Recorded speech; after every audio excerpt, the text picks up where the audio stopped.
Welcome to the only place where real, raw, and vulnerable conversations happen with IFBB bikini pros to give you an inside look at their struggles, strategies, mindset, passions, and all of life beyond the stage. This podcast is made to inspire, motivate, and remind competitors and the average gym goer that even the most extreme lifestyles and elite athletes have their ups and downs. Thank you so much for tuning in today. I'm your host, Celeste Rains-Turk, and now it's time for the Confessions of a Bikini Pro podcast.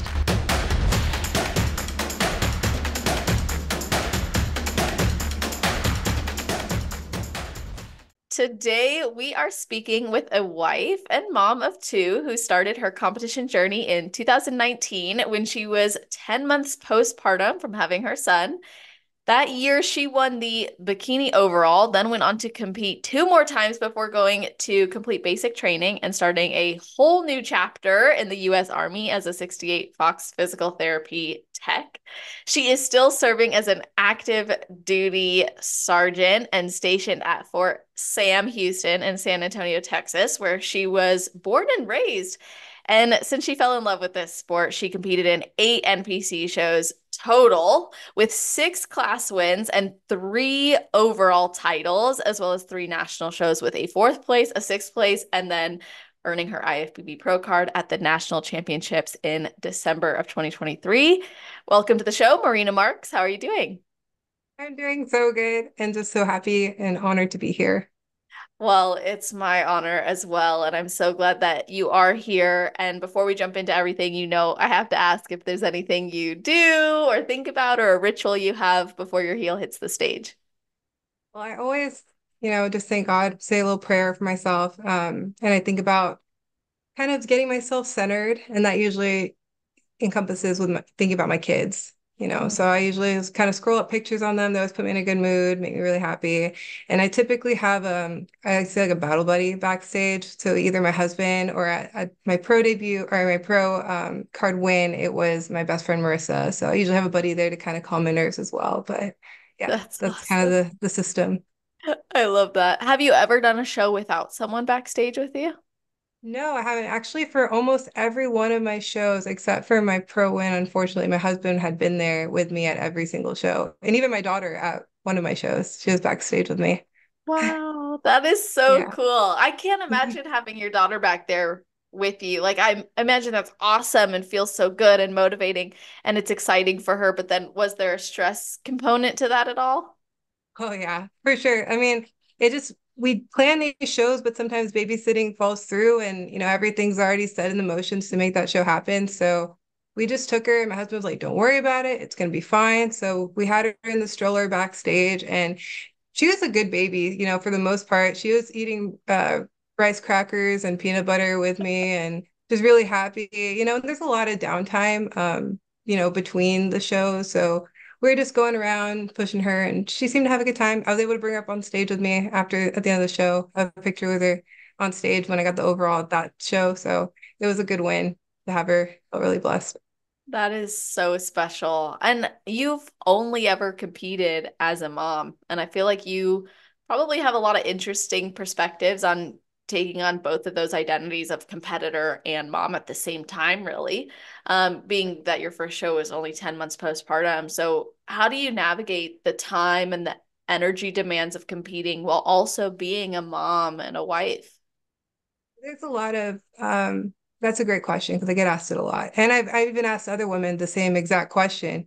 There's a lot of sometimes mom guilt that goes into it, but there's also a lot of I give all of my energy, I would say, goes to my kids, my kids, my husband, and my work. And a lot of me is split up into those categories. So this is my one kind of thing that I have for me.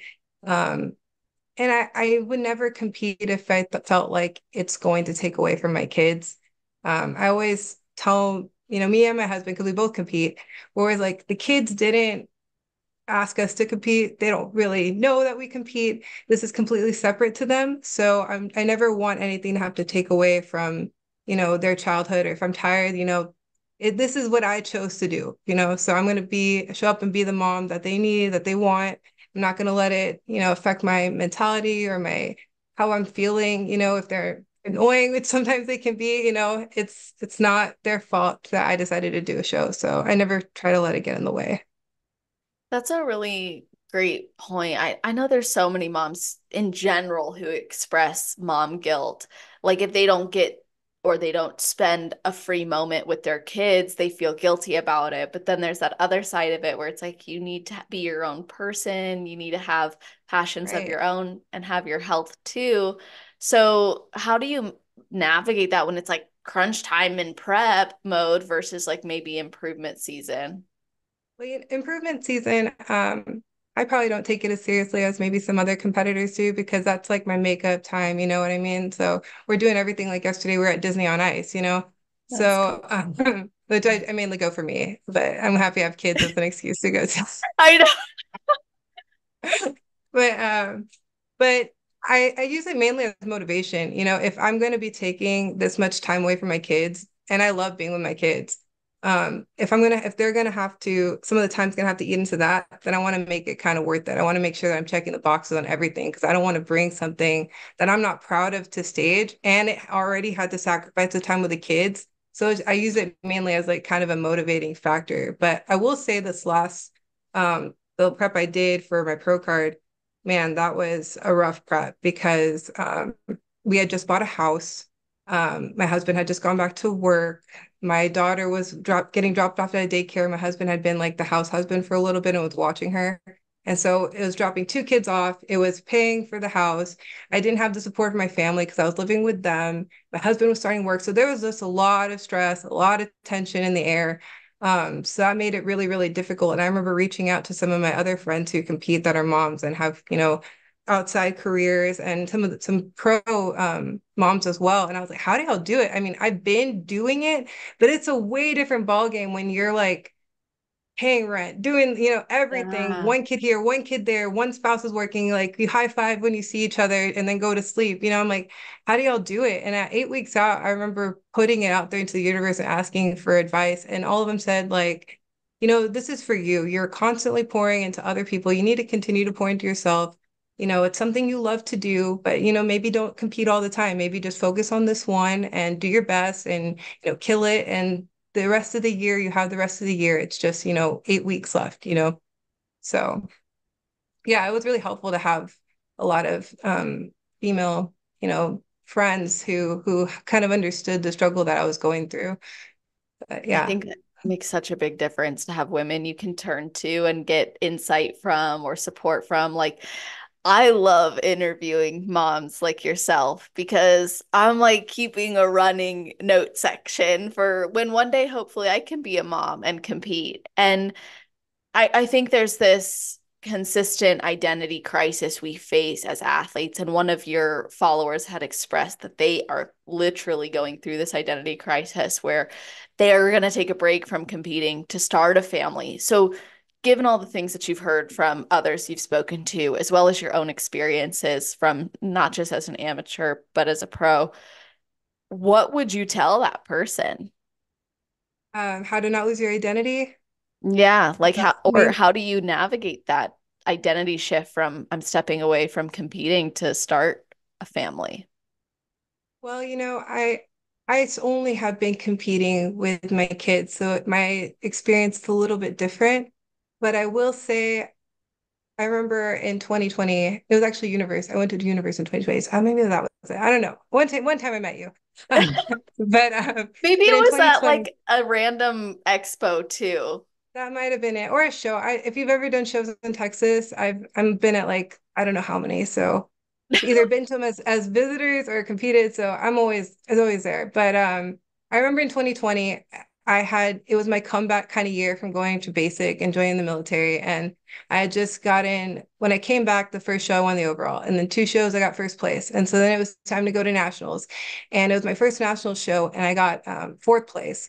So I was like, hey, that's not bad, like this might be good. Maybe I can either do one next year at the beginning or who knows? I was already strategizing and thinking about it. And the one time I've ever put out a deadline of when I'm going to compete, a month later, I'm pregnant. I find out I'm Um, pregnant. Before I sometimes lose my period during stressful times. I lost it at basic training. Sometimes during prep, I lose my period. It just happens. Some preps I do, some preps I don't. But in that one, they had been running me pretty hard, my coach at the time. So I hadn't had a period for 7 months at that point. So I've been a Mm. really long time without my period. And so I was expecting my cycle to start. And right when my cycle was starting, I took a pregnancy test just on the off chance, and it turned out I was pregnant with my daughter. Well, So that was a shift to go from being like, oh, you did well, you got a top five placing, to now, things might have to be on the back burner. So that was, I don't want to say a bummer because it wasn't. I was really right. excited to be pregnant again. But it was a big shift to be like, oh, how am I going to be able to come back? Like I know I had my son, but it might be different after two. You never know. Mhm. But I just took it in because I did love being pregnant. I did love the baby phase. And I was like, the stage will always be there. And if it's meant to be, it'll be when it's time. And so I just appreciated that baby time. I loved it.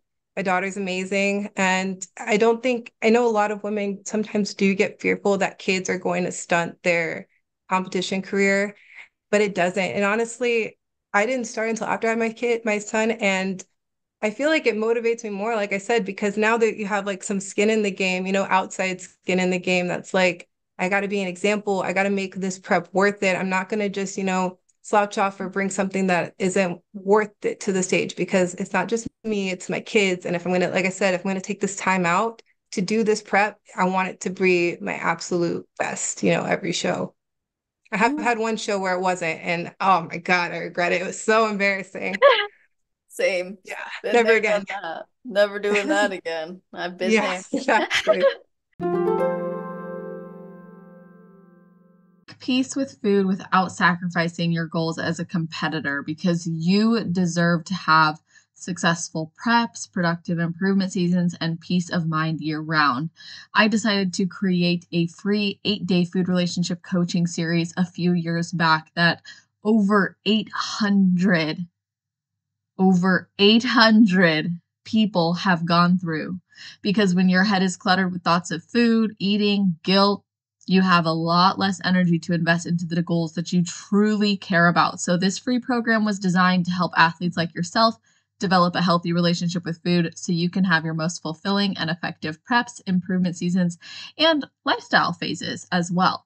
This is an 8-day series that has a video every single day, a full workbook to guide you through every single video, and you can respond to the emails with the work you did and receive direct support and guidance from me personally, which is, of course, something I love to provide to the community. So you're not only going to discover your ideal relationship with food, but you'll also identify detrimental thought and behavior patterns. You'll overcome guilt and shame, so every decision can be made with intention and pride. We will use expectations and reinforcements to seamlessly manipulate your behavior around food to be more positive and aligned with that ideal relationship with food. We'll figure out why you're really craving what you are when you're sleep deep in another jar of peanut butter, or justifying that next cookie, or continuously eating endless bags of rice cakes, whatever it is for you. We'll become crystal clear on why you act, think, and live the way you do, so you can, of course, act, think, and live the way you want to. And we'll come up with some personal commitments that are rooted in positive psychology based on your current season. So, this is a psychoeducational course. It is free to anyone and everyone. You can access it at www.celestial.fit/food series and learn more about it, as well as even get a sneak peek into the accessible PDF notebook with the extra resources and guidance through every single workshop along the way. If you do decide to participate in it and you love it, of course, I encourage you to share it with a friend or a teammate or another athlete who may be struggling. Or if you hear about someone's struggle, let them know that this exists. I'm like, how do we erase those from the NPC website? Right? And there's sometimes you do good and like you look good, but the lighting is just like it wasn't happening. And I'm just like, that's on there forever. I know, exactly. You just shared a lot of really great insight in that. And what an amazing journey too, to be so close to winning your pro card, finding out you're pregnant. As happy as it sounds like you were and grateful you were and how much you made the most of that, there was that maybe grief grief was the word that came to mind, like a bit of that grief of like, oh, the road to pro has to be put on pause and I don't know Right. if I'll come back. So when did you come back after having your daughter, and how was your prep different with having two kids? Oh man.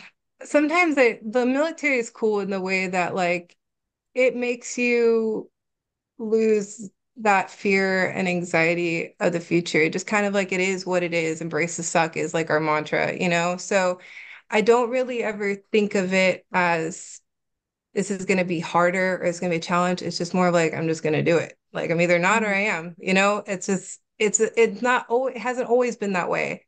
I think the military kind of ingrains that in you is that you just are, like you just will. And I think if you don't have that questioning of if it going to happen, isn't it going to happen? How am I going to do it? I don't know how, but I will, you know? And with kids, it's even more so. Like I remember for my pro debut, like, or my pro, I keep saying that. I'm excited for it, clearly. For It's my, coming up. yeah, for my pro win, my kids had lice, like during peak Wow. week. What are you Yeah. supposed to do with that? You know, like, Wow. so I remember I found out on that Monday they sent my son home. Thankfully, I'd already requested off like leave from work, but yeah, my daughter actually was one that they said had lice, and then I checked my son, and he was like patient zero. He was the one exploding with the lice. I never had lice as a kid, so I was just like, what do I do? So I Yeah. stayed up till 3 a.m getting the bug, debugging them, and wanting to burn down my house, vacuuming, washing, Yeah. like everything. I almost wanted to cancel because I was like, there's so many things going on in that prep that I was like, God, do you want this for me? Is this supposed to happen? Like, and my coach and my best friend were just like, no, just push through it. It's okay. Don't let it set you back. Try not to stress. But that's just how it kind of is with kids. Like, yeah, there was that grief when I found out the grief of like what I thought was going to happen, but also just a true excitement for a chapter that I wasn't expecting. But now looking back on it, I couldn't see my life without my daughter. She's just Yeah. amazing, you know? I remember almost being scared because I was like, I love my son so much. Do I have enough room in my heart for Oh. another child, you know? And then you hold her or you're pregnant with her even, and you're just like, oh, there's room. God makes room. Oh, that's amazing. I love everything about what you just said, and from handling things as they come, embracing the difficulties, taking things head on when they show up, like lice, for example, and It's crazy. continuing Disgusting. the journey without letting it stop you, even though, but what I also appreciate about what you said is there are times where you considered stopping and you had a support system that was encouraging you Oh and yeah. allowing you to see the value of continuing. I know that there was a time, at least you had said that your husband was there consistently for you, Mhm. but there was a time where he wasn't. So what was going on at that time in your life, and how have things evolved since then? Right. So again, like I said, that this last prep was just a lot of things were hitting us, you know. Um, like I said, we had just bought a house. We had been living with my mom. And so there's stress with living with like your parents and like trying to raise your own kids, but it was a big support having her as like an extra hand, not having to pay rent. I was able to pocket some of the money that I was getting from the military for basic housing to, you know, stay with my family.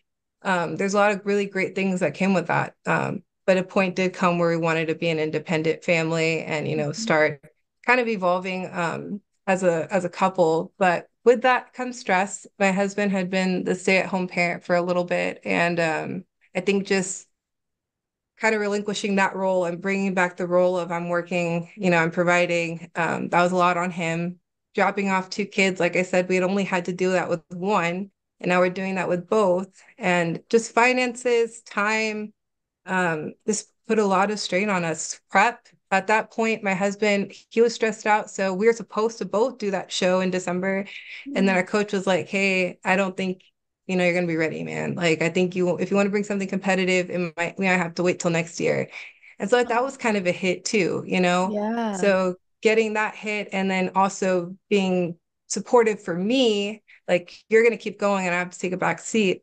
it was just a big time strain. And so it caused a lot of problems for us that we hadn't even had problems like that before. You know, we had always been so supportive of each other, and we hadn't really had issues to this level. And it really took me going to a counselor to talk about it. And then saying like, you know, some of those behaviors aren't normal. Some of that, the way that y'all are speaking to each other isn't right, you know?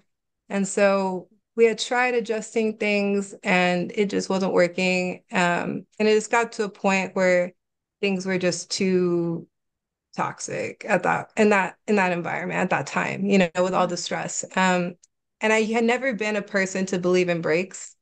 I never really liked the idea of them. I always thought like, let's figure this out now. Like, let's just go get through it and then, you know, move forward. Breaks, I always thought were going to bring people more apart, you know. Mhm. Um, but it is what we needed. Like he needed to go to counseling as well. He needed to figure out how he was going to, you know, be as an individual and not just dad, the stay-at-home dad who is Keegan, you know, once the kids go to school, you know. So figuring that out too.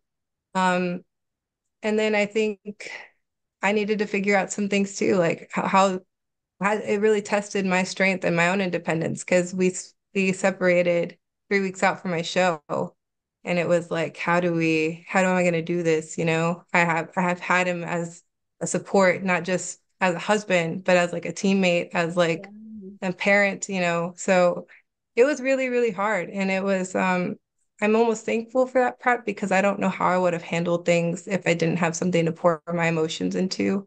Mhm. Um, but it was bittersweet winning your pro card because I always pictured him to be in the audience, you know, shouting my name, and to not hear him and not have him backstage. It was bittersweet. It was the most odd feeling I'd ever felt of just pure joy and happiness that all my work over the years has been recognized, but not being able to share that with my best friend was, you know, a little gut wrenching. You get off the stage, you think things are going to be different when you're a pro, and then you realize, oh, I don't have my best friend here to share it Mhm. with, you know? Um, but you know, we came back together and I'm really grateful that it gave him perspective, that it gave me an opportunity to say, you know, Marina, you're strong, you're capable of doing a lot of things. And sometimes the hardest things are voicing your wants and expectations to the people that you love, you know? I don't want Mhm. to make him feel uncomfortable. I didn't want to make him feel bad that sometimes I was putting my wants and my needs and the family's needs on like the back burner instead of just communicating them. Mhm. Um, and so it kind of allowed me to recognize my own strength and my own voice. And, you know, he's a lot more understanding of like, you know, maybe I should have just listened to that at the beginning and just put my own ego away and, you know, come together because it's better to have you than not, you know? And Yeah. so we're doing a lot better now. And counseling is very effective. I'm actually going to school for psychology and I'm hoping to become a social worker. There's a military program for social Epic. working. That's my my ultimate goal. But yeah, I always thought like, oh, I'd love to do this. And I didn't even think, oh, you could benefit from this, you know? Oh, it might be useful to you to implicate into your own life. But yeah, so we're working on things now and it's been really great. And the kids, you know, the kids really hit it, they feel it the most, you know, and so Yeah. they're just doing so much better. My son was having some behavior problems during that time too. So it was just really, really hard on everybody. And I'm just so glad that we were able to come back and work things out and I have my best friend here again. Wow. What a like that's a lot of transitions all at one time too. Yeah. My dad always like kind of said, my dad's the best. He always said like you can handle three things, like three major things mentally. And then once you start to go past those, it gets really, really hard, you know, to try to juggle all those things emotionally and mentally. And so yeah, my dad's right. My dad's a great guy. Yeah, sounds like it. Sounds like he cares and has compassion and also wisdom. Yeah, absolutely. I'm really lucky to have him, you know, growing up. Yeah. Is he still alive? Mhm. Okay, that's Both good. my parents are still alive, thank God. Oh, I don't even want to, I know that you've lost your mom and like I can't even Oh, picture me that too. quite yet. So you're very strong. And she Oh, obviously did a really good job. oh, thank you. That's so sweet of you to even say that and acknowledge that. So thank you. And I think that demonstrates a lot of what you said demonstrates the importance of support.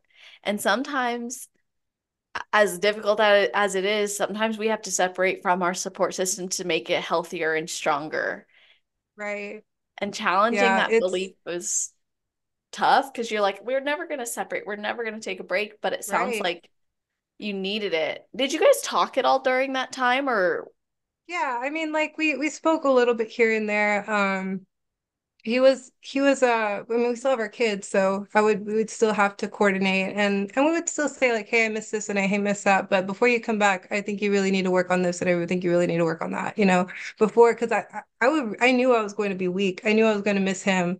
Mm, And so we kind of had to create these like barriers and milestones that we had to hit before we brought things back together. And I kind of mm, needed to see like, yes, I know you love me and I know you're my best friend, but I really, really need this from you because I was the breadwinner and I think my husband kind of had this sense that like, oh, Marina will take care of it. Whatever it is, Marina's got it, and uh, with all of this happening and the finances and the kids, and I was like, yeah, I will have it, but it's going to be really hard on me. And it'd be a lot better to have an equal teammate who's in it with me, who's going to take on some of the load for me.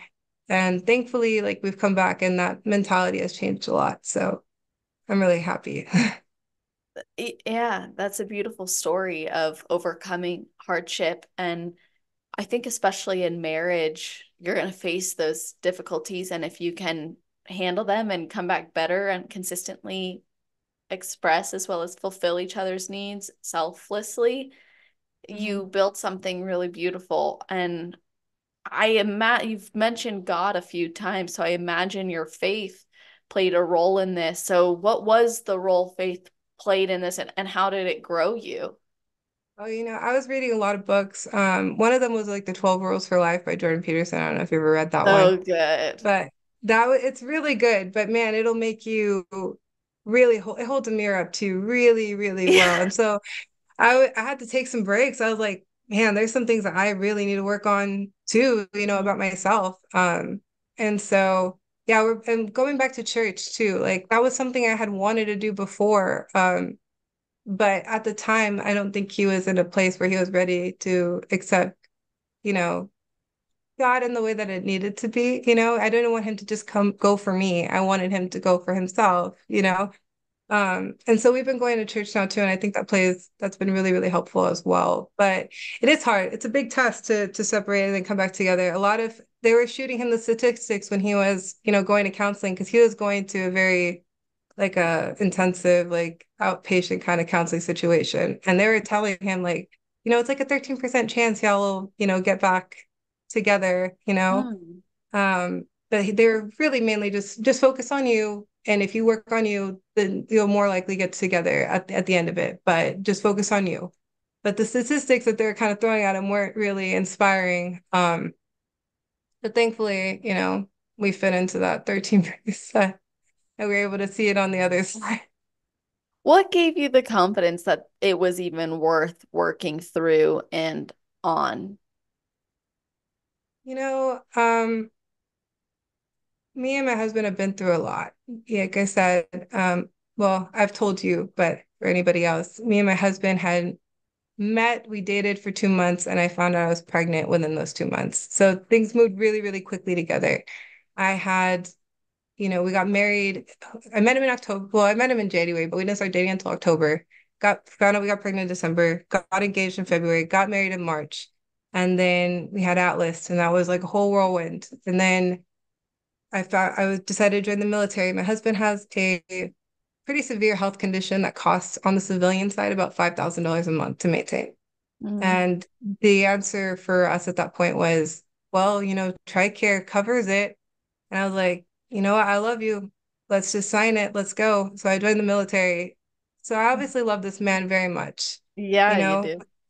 and he's been my best friend forever. And I figured it was like, maybe I was a little harsh. Maybe like it's hard to relinquish your role. I feel like as a man, and maybe this is biased, but I feel like as a man, you want the instinctual role is to protect and provide.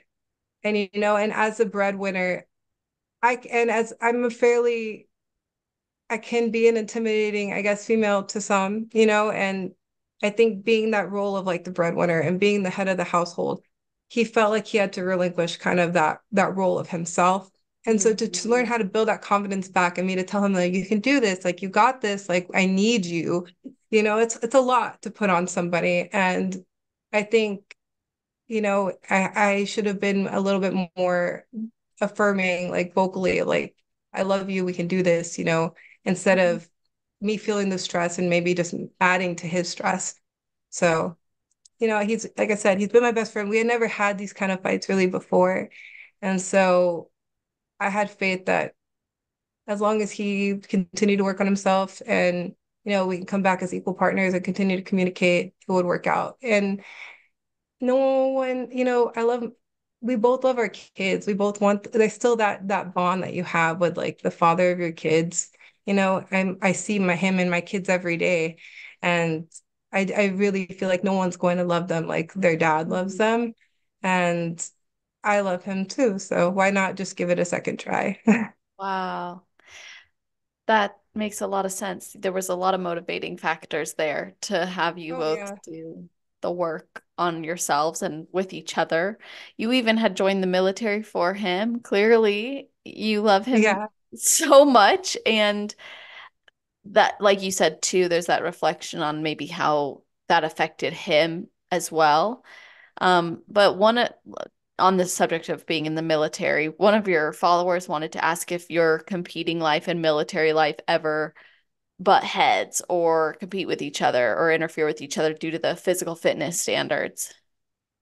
The standards, I wouldn't say so much. The schedule, yeah. Like the standards, they're I feel like they're not that hard to pass. They're more difficult to exceed. Like if you wanted to get a top score, like a 600, there's 6 events. So to get a top score in 100 in each event is a 600 score, Hmm. and I kind of live around the 580s because there's this one event that I can't do. That's a ball throw. You have to hold it and like throw it over your head X amount of meters. And I just cannot get the either I'm letting go too early or too late. Who knows what I'm doing? Maybe I'm just not strong enough. But that's one of the events. But I wouldn't really say it affects my PT score too much. Maybe if I'm like in prep, deep in prep, and I had to take a PT test, 2 weeks out, then yeah, maybe because I'm not eating enough. It's like a run, a deadlift, a plank, like sprint drag carries. So you're like dragging a sled, carrying kettlebells. It's a pretty intense PT test. But as a bikini competitor, would I say that it interferes to your score? Not necessarily. Schedule wise, yeah. Because by skill set, I'm a 68 Fox physical therapy tech, as you said. Um, and it's a fairly, I don't say easy job, but in terms of military standards, it could be a lot worse. I got very lucky with the career that I was given. I asked for it and I waited for it, but I'm lucky still that I got it. And to have it in my hometown is even better. But outside of that, like right now, like I said, I'm on funeral honors. Who knows what my schedule is going to be? Like today, I had a funeral this morning, and I was lucky enough to be able to get onto this podcast today. But tomorrow, I have to be, in Houston, which is about 4 hours away, and the funeral is at 10 a.m. I have to be there an hour early, so that means I'm leaving here or leaving base at 5, and I'm waking up. I live about an hour from base. I'm waking up at like 3:45 to book it Yeah, down there. So the schedule can be kind of funky. Um, I don't really plan off days because I know life's just gonna shoot me one at its own time. Whether it's the kids, whether it's the military, I just try to keep my workouts in as much as I can. I prep my meals, and I just take them with me. If that means I'm taking a shit like a bunch of meals everywhere every day, so be it. But yeah, like I don't know. Like I said, the military kind of gave you that mindset of it. You just got to roll with it. It's got to roll the mm, punches. There's never going to be a great time to prep. There's never going to be the perfect time to compete. So you just got to fit it in if it's what you want to do. so I feel like there's true. also a standard to like compete now if you to prove that you're like you work out. You know what I'm saying? Like Yeah, it's not a big if you don't want to do if you just love the gym, you can love the gym. No one says you have to compete. So when I hear sometimes people like complaining about it, I'm like, no one has a gun to your head telling you need to do this. You can exactly. stop at any time. That's exactly right. That's a really good point, actually. It does seem like there's a trend to use competing as a means to prove that you work out or that you're a capable trainer or that you are a gym influencer. And Right. You can still love it without it. Like no one's gonna knock Mhm. you for that. But yeah. So military time can be challenging, but I know a lot of people that do it too. I have quite a few friends that are at my base that compete as well. Um, it can be done. It's just a little bit more difficult. Hardest thing about being in the military, I'd say, is like if you're not happy with something, you can't just quit. Oh yeah, I signed a 4-year contract. I'm here for a little bit. Hmm. Well, that's a great way to build that like responsibility and follow through. If I've spoken with other athletes before, as you know, who it actually gave them discipline that they didn't Oh have. yeah, It sounds for like for sure. you, it's positively affected your life and given you the ability to let go of needing to know what's next, but has it contributed anything else? I mean, I never thought I was gonna like the military. That was never a job that I wanted. But I've actually really, really liked it a lot. It's taught me a lot about resiliency. So I mean, I was a late person all the time, so it's given me a lot of Mm. discipline. It's taught me to like to find my own voice as well. There's a lot of great things in the military, but it's a melting pot of people. So you meet those not so great ones as well. So you learn how to collaborate and work with people that maybe not be you might not have in the past or might ever seen yourself working with before, but you still got to get the mission done. So yeah, there's a Wow. lot of good relationships. That those are all really great lessons and takeaways from that. I wouldn't have thought about the working with a variety of people and Right. And learning sometimes you how have to to do mentor that. soldiers, like you're in charge of soldiers that are younger than you, that are from a different part of the country than you, that were raised really differently than you, and you still have to lead them, and earn their respect and earn their trust. And so it can be a little bit interesting, but it's rewarding at the same time. Yeah. Now, with your responsibility for funeral honors, does that weigh on you emotionally? I thought it was going to, I think more than it does. It gives you a lot of perspective. I've had to put whenever I do funerals for like say an older gentleman, that was our first funeral. We saw the PowerPoint of their life, and his daughter was in tears, but he had lived like a long life. And from the PowerPoint, it looked like he lived a very beautiful life. And although that church was filled with a lot of sad individuals, it was also filled with a lot of individuals that loved him very much. Mm. So I felt very honored to be a part of that service and um, provide the funeral honors and present the flag in that way for somebody that seemed like that had a really lasting impact on a lot of people. But then you do have to do it for like I had to do one for a 22-year-old, and Mm. that's gut wrenching because you have to present the flag for the parent, Mm. and that's I never my kids will always be my kids, and I'm always going to see them as a stormtrooper or a princess. They're my little ones, no matter how old they get. And so the idea of having to, that did get me in tears. That did hit me a little bit because it makes me want to cry now. Because I never want that to ever be a possibility. But then it says give you that perspective. Like you as a service member, you see colonels and super high ranking people, and you're like, wow, I can't imagine being a colonel. I'm a sergeant right now. But to those really, really high enlisted or generals, and some of those people have the least amount of people at their funeral because they gave everything to their job and didn't build enough of the relationships with the people around them. Sometimes you'll see people lower ranking than me that were veterans and they retired as a specialist in E4 and rooms filled, with people. So it gives you this perspective of like, yeah, I love my job. I want to progress in my job, but my relationships with, my kids and my spouse, like don't lose that because you can't take it with you, when you're gone. It's about the memory that you have with the people that you left behind. So it gives Wow. you a lot of perspective, give you a lot of thought. When you face death that often, I think Yeah, you there's nothing else that can come from it but perspective. right. Yeah. So it's been really interesting. Really, the schedule's really weird, but I do actually very much enjoy it. Yeah. Yeah. the fact that you never intended to go into the military, did that for your husband, and have found joy in it Yeah. speaks volumes about you and what it is that you're willing to do, and then your ability to have positive outlooks and perspective and take a difficult situation and make it better. Yeah, I think that is one of the benefits of like my skill set per se, is that I can find the good in quite a lot of things. That is one of the you can be a master resiliency trainer. That's one of the things you can get certified in for the military. That's something I would really, really want to do. And it's all about hunting the good stuff because it can be a lot of these young soldiers that join, you know, it was weird being the grandma at basic training, a 27-year-old when my battle buddy was 17. Um, but a lot of these young soldiers are being pushed and challenges in ways that they've never, encountered before. And it can get really hard mentally for some of these kids, depending on how, if they've never been away from home, they've never worked out before, and now they're expected to do this intense, PT test, or the training time for your job can be anywhere from a couple weeks to a year, and they're gone and they're in that student role for a very long time. And it can be very mentally difficult, or even just as a regular, service member who may not have a whole lot of support, or be working like the graveyard shift.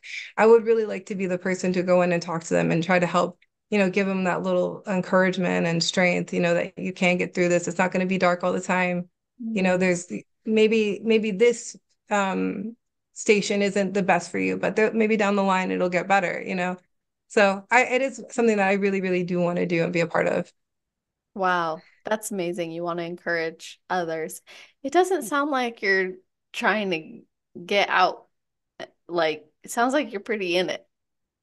Well, like I said, my husband has that condition. So I'm in for 20. I'm going for at least 20. He needs his insurance. My kids need their insurance. But overall, it has been a really good experience. Like I said, I was just a personal trainer working at a supplement store when I met my husband, just kind of floating in ambiguity. I don't really know what I want to do with my life. And, the military gave me a direction and options. Like now that I know, oh, so I can go get my master's degree paid for and be a social worker, like That'd that be you'll pay me to awesome. just go to school. Like what job does that? You Yeah, know? And then I get experience, and when I get out eventually, I can add that to my resume. Like I'm very fortunate. There's a lot of wonderful things that came with the military that I didn't know about. Yeah, you sacrifice a little bit of time. Yeah, it can be the early mornings can really stink, but overall, it's a really good organization. I'm very blessed to be a part of the military. that's amazing. I think that's just so admirable. Not just the fact that you're serving the country, but also you're serving your family through this. Oh yeah, they're number one for sure. Yeah, and I think it's great that you recognize that importance too. And you have had multiple experiences in your life where people have doubted you or didn't support you or would tell you you don't have the discipline or you don't, or for bodybuilding, you don't have the genetics or the discipline. So when you did decide to compete, were you already thinking about competing before you had your son? Or did your son inspire, like, yeah, walk us through how you overcame those doubts and then eventually did commit to it. So, like I said, I was a personal trainer before. I was working at LA Fitness for a little while, and I loved it working out. The diet was not my forte at that point. Like I ate healthy, but I never saw myself eating like to the rigidness that's Uh-huh. required to compete. And competing had just kind of started taking off. Actually, at my gym, Ashlyn was she was training for her first show. And so Oh, Ashlyn has a very, she's smaller statured and then already kind of like petite. And it's not what it is now, what it was back then. It was right. very much just about the dieting down more than the muscle density. And so I was seeing her and I was like, man, she looks good though. Like I want that kind of look. And my coworkers were always like, Marina, like, no, you don't have the discipline for that. You're too thick for that. You're never going to be able to diet down that low. Even if you wanted to, your body won't let you. And so I kind of let those voices take over for a fair amount of years. And then it wasn't a big deal. I was just like, oh, I'm just not built for it. Whatever. I like working out. I like looking this way too. It's fine. It's just not my thing. But then after I had my son, and I don't want to say I was out of shape because I just had a baby. I'm just don't have Exactly. a baby in You're me anymore recovering. shape. Yeah. Yeah. Yeah. So I wasn't out of shape, but I had never seen my body like that before. I was like, whoa, who is this person? And my husband had competed once before, and he was like, Mm. "Well, you know what? You've said that you wanted to. Why not just try it? Like, just see if you can. And it's a good goal for you."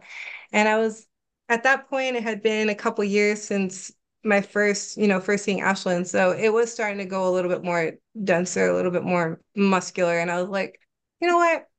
Let's just see. It's better than how I look right now. It's definitely going to be better than how I look right now. So why not just worst comes to worst, I get last place, but I look better than I ever have. So, Yeah. so I was like, let's just do it. And then I started listening to you and watching the shows. And I remember being on cardio and watching like every national show prior to that year. And I was just like studying it and watching it over and over again. And I was like, Mm. man, they're so graceful. How do they do that? Um, and so then, yeah, so that started the first prep. My coach at that time, we didn't have a whole lot of national competitors. It was very much the sense of if you get top five, that's great. Yeah. If you get top five in novice, that's great.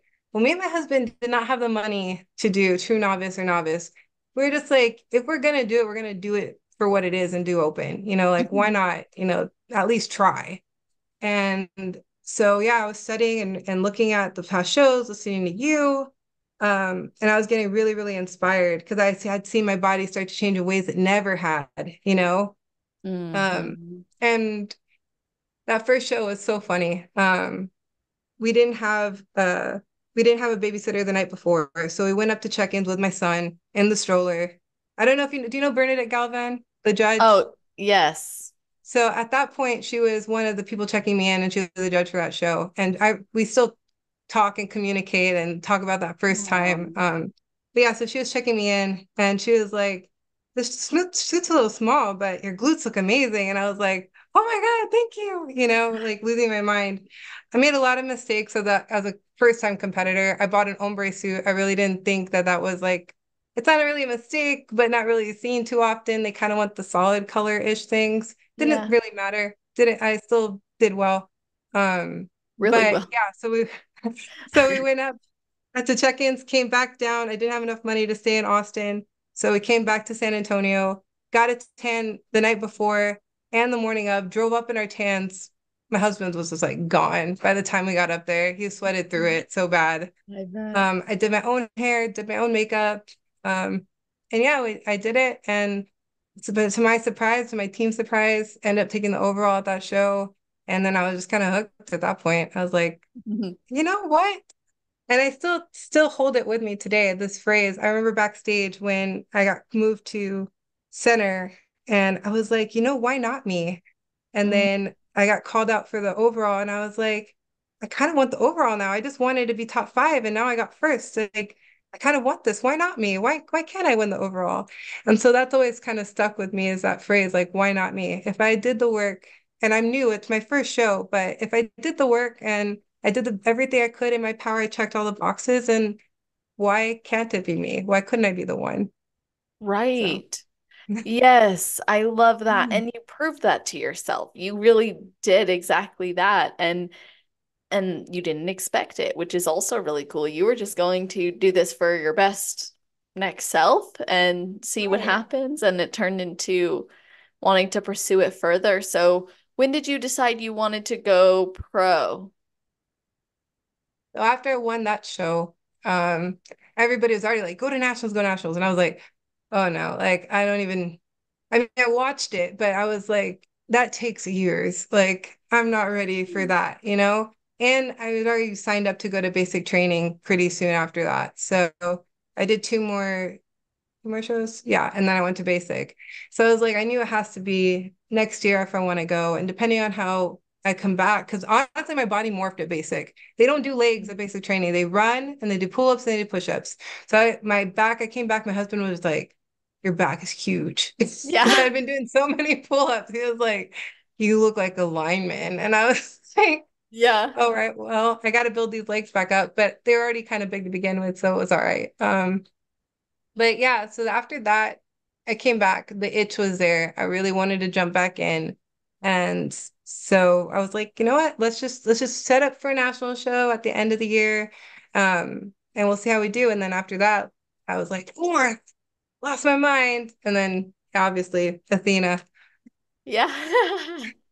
And then life, right? And then Mhm. you eventually, you did win your pro card, obviously. So walk us through what you were focused on prior, like feedback wise. It sounds like you were trying to build up your legs since your upper body had grown. Is that some of the feedback Right. you had gotten as well? So I have pretty big legs, like naturally, and I have really big quads, unfortunately, in terms of balance wise. I hear Um, that. yeah. When I was like a personal trainer, I was working out muscles that I could see. You can see your quads. So I trained my quad and I would completely neglect my hamstrings. And so that took a while to build up. Oh yeah. But yeah, uh, my feedback after that show was after my first national show. Gosh, I think it was just keep coming. It was one of those kind of feedbacks, just show up again. It just wasn't you today, but the Yeah. next one it will be. And so I was planning on maybe doing USA's or NPC at that point, and or was it North Americans and NPC championship? And it obviously didn't pan out. Yeah. Um, but so then I came back the following year and I didn't even really do a building phase, to be honest. Like I had Yeah. my daughter in September, and then I stepped on stage the following June. It's just so crazy how much muscle you have, Yeah. like it's amazing. I mean, obviously your job requires a level of physical fitness, but also the fact that like you were able to grow the way that you did and like you brought like a pro physique really to the stage and you were rewarded. Well, the second time I went to nationals, I got six. And but I was kind of forgiving on myself. I was like, well, you didn't really build. Like you had a baby and then you walked on stage. Like Yeah. you didn't really have an isolated amount of time to really do too much with it.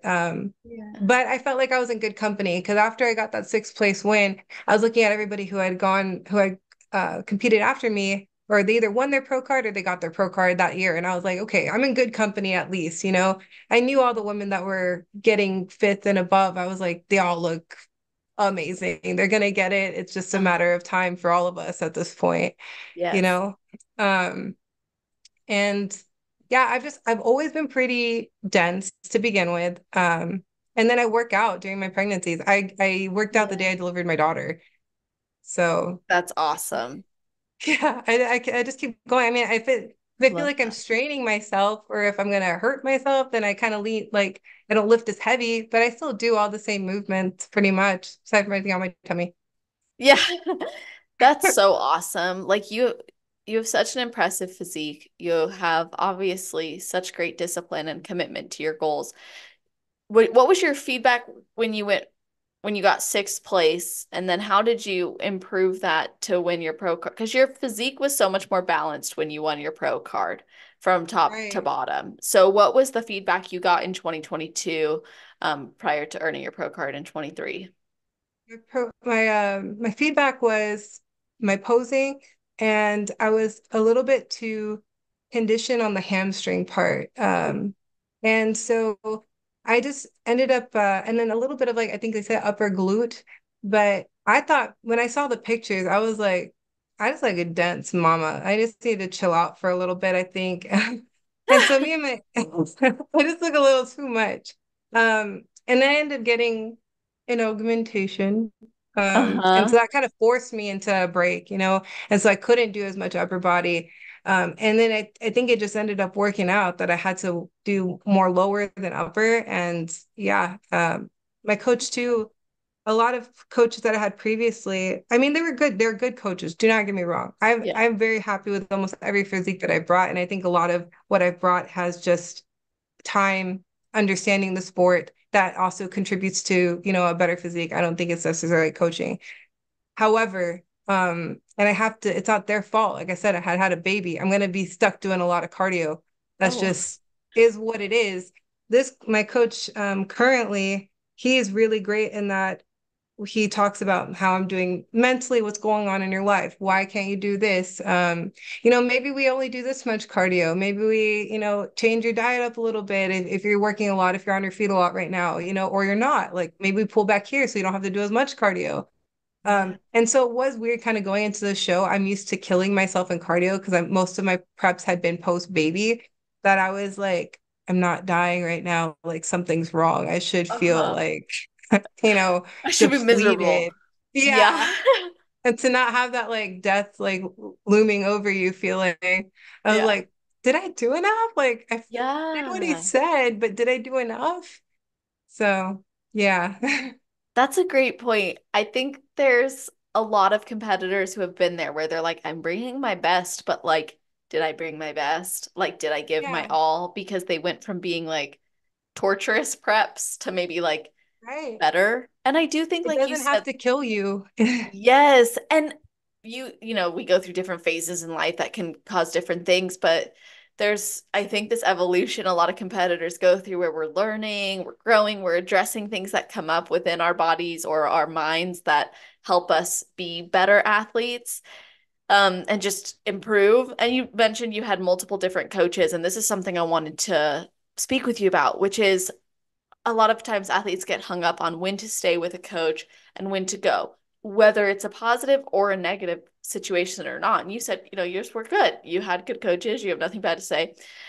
Many athletes are probably listening and struggling with this choice right now. So, how did you navigate making those decisions? And what are some of the factors that you had in mind when considering whether or not to find a new coach? Well, I think it's I left them for all I mean, I changed coaches, all of them for different reasons. I think that they were there with me for that season because I needed them for that season.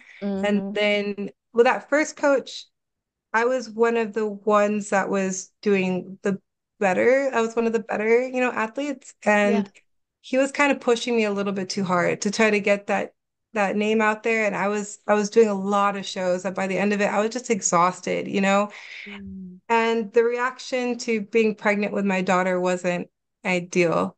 And so I was like, I need somebody who's going to be supportive at all phases of my life, not just the phase of me being on stage. And Yeah. so I did a little soul searching, talked to some other, competitors. I was so in love with with competing. Even when I was pregnant, I was teaching girls how to pose when I was pregnant. Awesome. Yeah.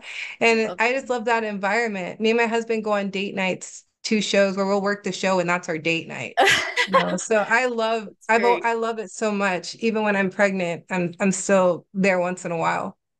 And so I was learning about this other coach and he was good. I feel like he brought the best he could for what he had at that point. But I think I wanted somebody who was going to be I had saw my current coach, I'd seen him at every single show, and it was never a struggle for him to get there. It was never, well, how am I going to get there? Are you going to pay for this? Are you going to pay for that? How am I going to go? And I get that I want him there, but I also feel like, Mm. especially if there's multiple athletes there, as a coach, I feel like you should want to go support your athletes, and it shouldn't necessarily, it's so expensive to compete. And now to It shouldn't also be incur a thinking about cost. what's Yeah. that? It shouldn't, I don't think Costs. it should be a cost on the athlete. Right. Like I'm already having to pay for the suit, the tan, the entry fee, like everything. And then on top of that, I'm having to figure out how to get you there. And I'd seen my coach at all these shows supporting all these athletes, and I was like, wow, like you're very much loved to have you here. He's like, no, I'm here because I want to be here. And I was like, oh, okay. And so having somebody that's like just wants to be there because Yeah. he's excited to see his competitors compete, like you wouldn't think that's a big ask, but it sometimes can be, and it's just I think I vibe better with this. He's very interested in my lifestyle. He's very interested in showing up and being present for us when we're competing, and he does bring really great quality work. So I was really happy to find Ivan. He's a really good coach. And Yeah, he's local-ish. He's in Austin, so I'm able to go up there and like train with him once in a while, and he can like critique my physique in person because it's always different on pictures. that's awesome. Yeah, it's good to find someone who actually cares about your whole life, Mhm. not just how you can benefit their business. Right. So that's very important. And I think that's a key factor for athletes to consider when looking for a coach, as well as, of course, cost. So I'm kind of summarizing what I'm hearing were factors like costs, attention to detail, their commitment to you as an athlete, not so much to their business, and then also their passion for the Genuine sport. love for the sport. Yeah. Yeah, I think that's important. Like, I think coaches don't need to go to every single show. That would be a lot. No. But like you said, that if there's a lot of athletes already going in there, it makes sense to go. And I don't see why they wouldn't. Yeah. Right. Yeah, exactly. So, and he did such a great job at nationals, but I will say having my best friend there, like in the case where my husband was, of course, I wish now in hindsight, I wish he was there, but Oh, having my best friend there, oh my God, she had been through so much. I'm sure you're going to interview her at some point. She's going to turn pro. She's the most amazing human being. But yeah, she really knocked it out of the park having her there, and my wow. coach, both of them.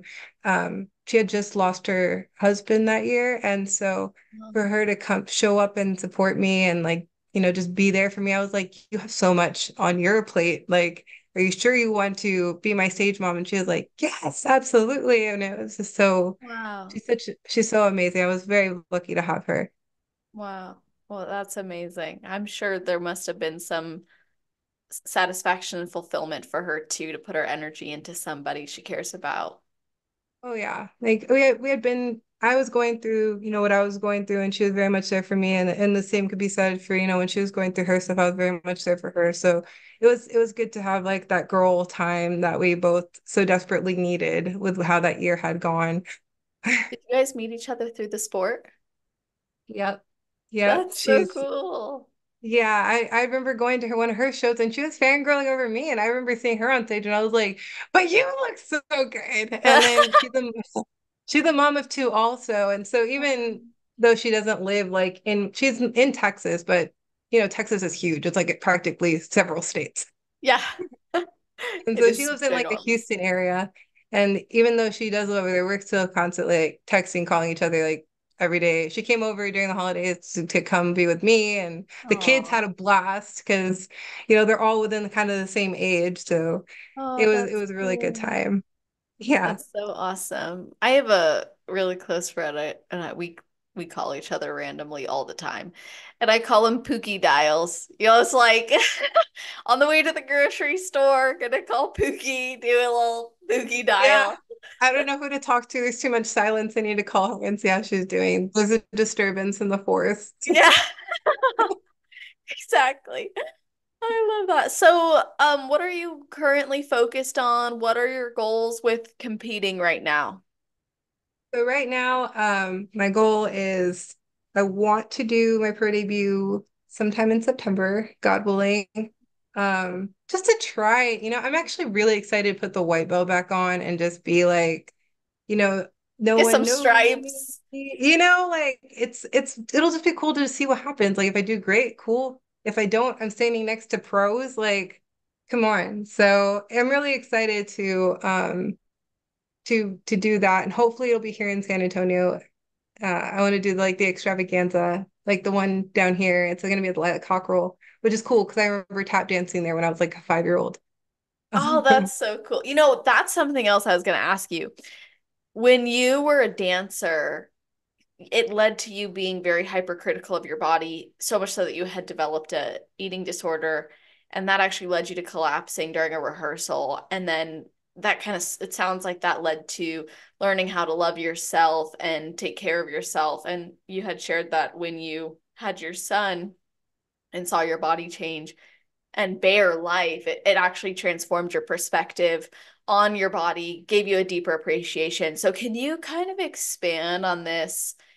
That was a pretty quick and brief overview of a lot. And Yeah. I recognize it's not like a light subject, but can you expand on that journey to self-love and maybe how your view on your body and food has changed over the years from being a dancer to then being a mom and a competitor?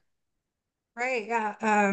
So I went to magnet school here in San Antonio for musical theater. It's like an all-encompassing art school, but it was a magnet. The department that I was in was for musical theater. They also had like visual arts, dance, everything. And so instead of extracurricular activities, we would take ballet, tap, contemporary, jazz, like at all the dances, vocal lessons, acting lessons, and at the time I grew up in like the thigh gap era. Like I've heard apparently a lot of us have. And when you're in a leotard for like I would say, God, like over half the day, you don't and you're bouncing up and down, seeing things jiggle isn't ideal, like in a high school environment. Mm.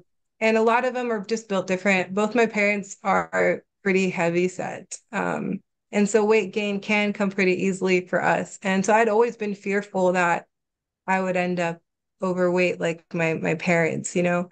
Mm. Um, and then being around all these, uh, I guess more slender built, women, I would sometimes get a little bit of, ridicule and feel uncomfortable in the get up for the dance, for dance rehearsals and dance recitals to where I started restricting. And I thought I was doing the healthy thing, and then slowly it starts to become, how far can I take this? I'm liking this. Like, I want to fit into the smaller pant size or smaller dress size. And to a point where I couldn't donate blood, I was just too small. And then I collapsed and had like a minor fit at a rehearsal. And then my parents kind of had to draw attention to it. The teachers kind of informed them. And I recognized that, oh, this isn't healthy. This isn't how I'm going against what my body naturally wants to do. It's not, we lost the health aspect at this point, and now we're just at a control point. And, Mhm. I think talking with my family, talking to my teachers, this wasn't the teachers, this wasn't their first rodeo. They had been through this a lot, so they helped me out a lot. And then I think just going to college, being off on my own, um, I just started to realize I'm never going to be anybody else. And, comparison, like they always say, is a thief of joy. Um, and I have a lot of other great things to offer, and a lot that outside of even just physical. Like I am very happy with my body now. But I think it was also just developing who Marina was, and what she brings to the table outside of just, my physical appearance. But yeah, so I think and then when you become a parent, I don't know, like it gives you like this I don't care about anything. I'll go anywhere without makeup. Mm. I'll go like, I'll go to the gym. I used to be so obsessed with wearing makeup to the gym, and now I'm just like, whatever, I'm here. It's just it's For like my sure. my my green card to get to just self-acceptance too is being a parent because you just don't have time. Like you're lucky I'm here.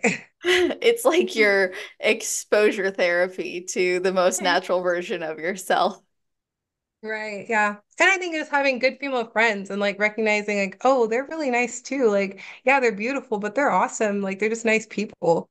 Like when I was backstage, I was so scared when I was in line to get my for comparisons at nationals, and Jessica McGuire and Kayla Krause, I don't know if you know either of them, but Mhm. they were in line with me and they were calming me down. And I had seen somebody, I think I saw Tyler and Sandy look at my shoulders and they said something and I was like, oh no, they're too big. Like they're not gonna like this. And I got off stage and they kind of could tell I was bummed. And they're like, hey, you don't know what they're thinking. You don't know what they're saying. Like, just, Wow. it could be a good thing. They might be complimenting you. I think so having like Yes. beautiful female friends, kind of show you like, yes, they're beautiful, but there's so much more than that. And it's like we all are. So I think just being more open to having more female friends and not comparing yourself on just that physical aspect. Yeah, it helped me out a lot. That's a great point. Having female friends where you can identify characteristics in them.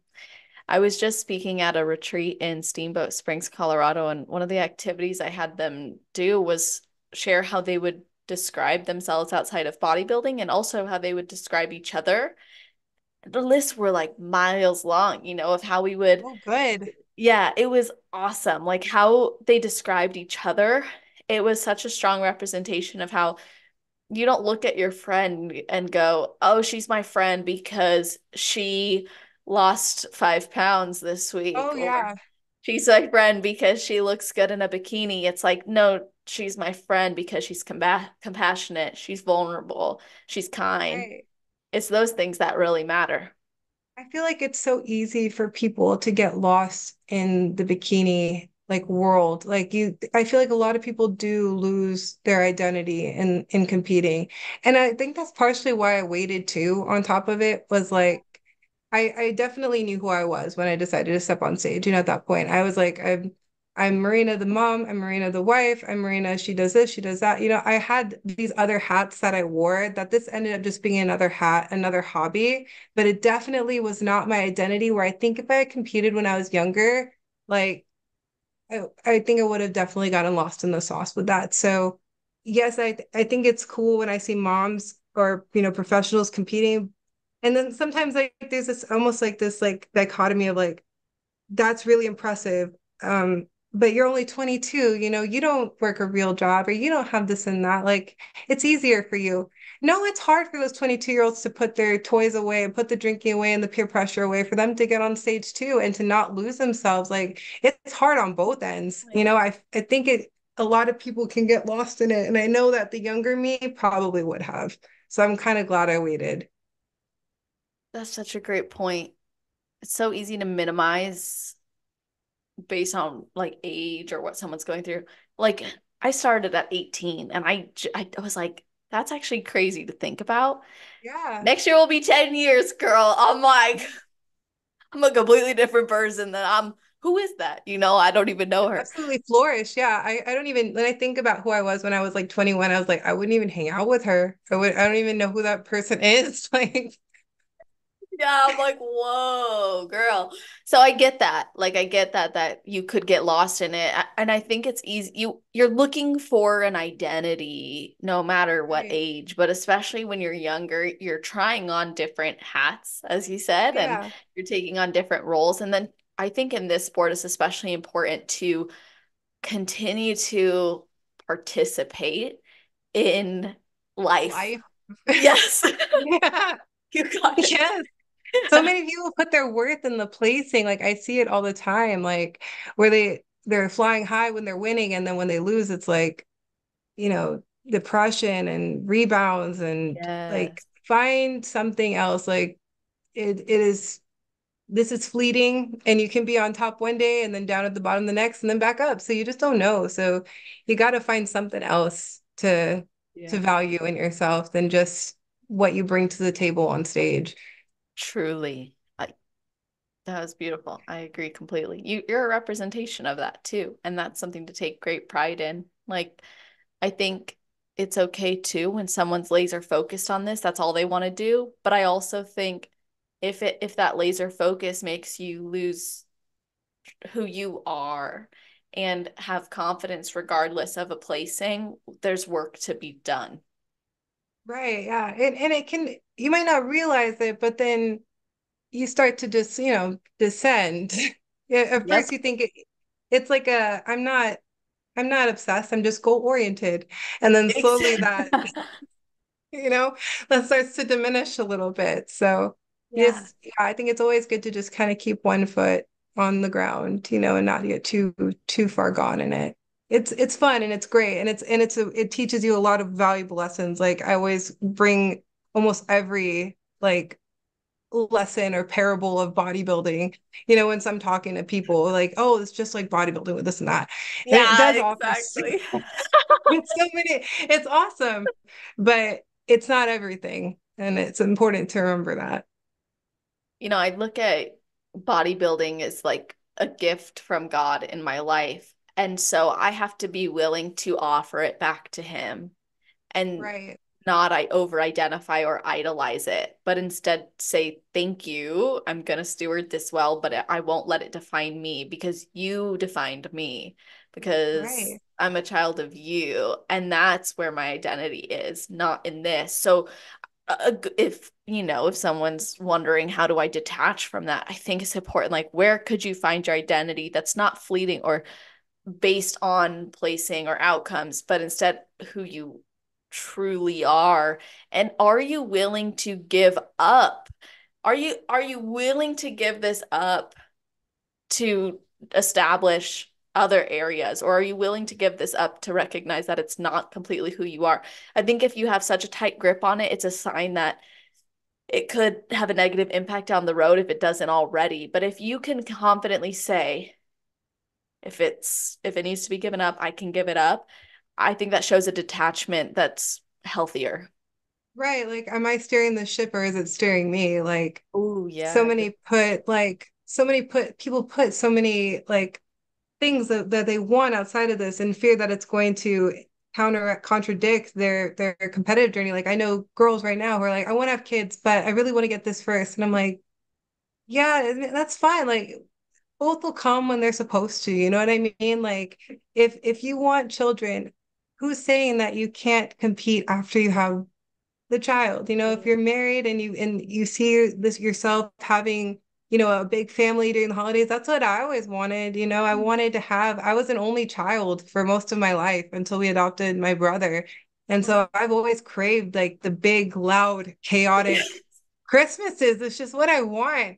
And so we'll see where I'm at. Like, I love competing, but if I get into a financially more comfortable place where I can support another kid, I'm probably going to have another kid. And then I'll Totally. come back to this when I come back to it. It'll always be there. And all these masters athletes are just proving that. Like, they look Exactly. amazing and they're like in their 40s. And I'm like, okay, I can put this down, have another kid if I want to. It'll still be there. It'll be fine.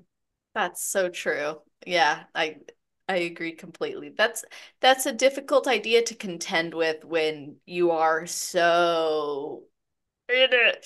I was thinking about this the other day. I I'm like, know. dang, like I really took this time off because I'm trying to grow to get my pro card next year. I want to go for it.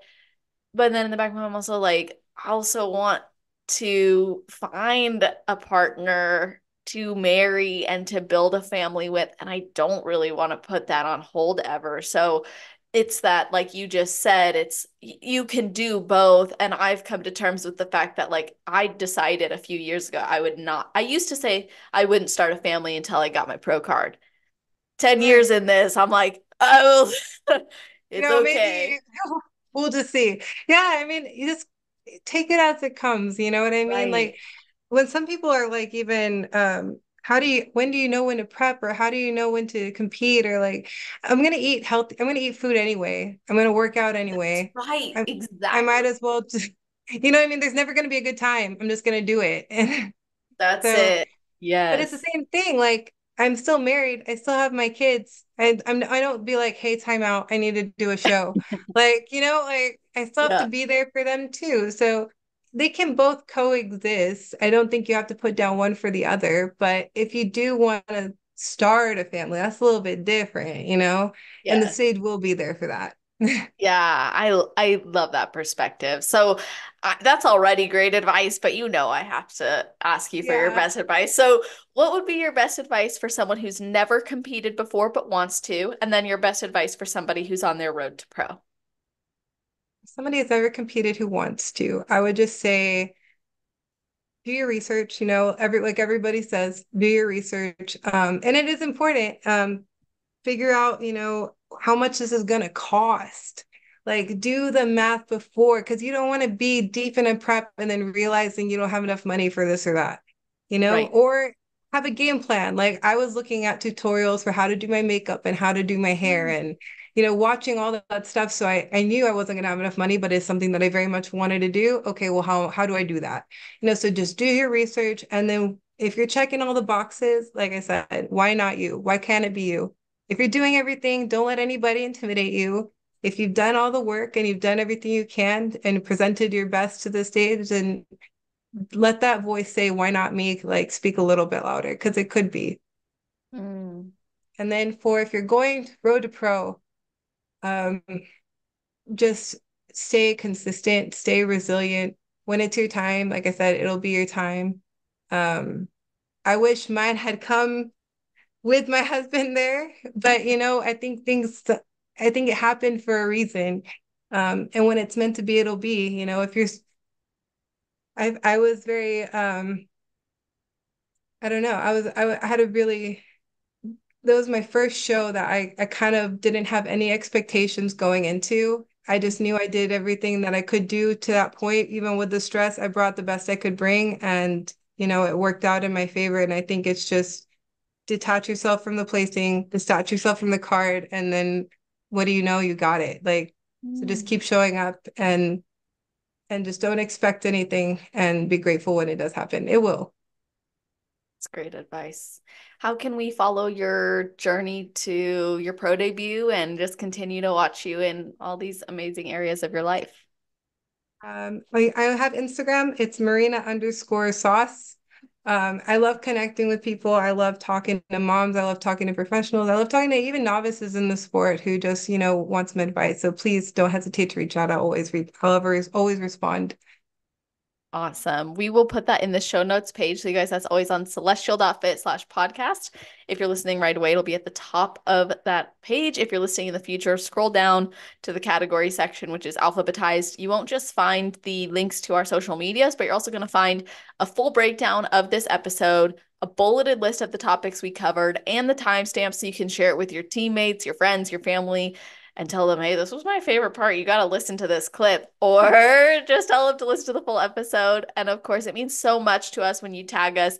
Let us know you listened to it, and also reach out to the athletes and let them know what you thought because it goes such a long way. Like, I'm motivated. Marina's telling me before we started recording, she's telling me the impact it's made that she's been listening since the start of her journey.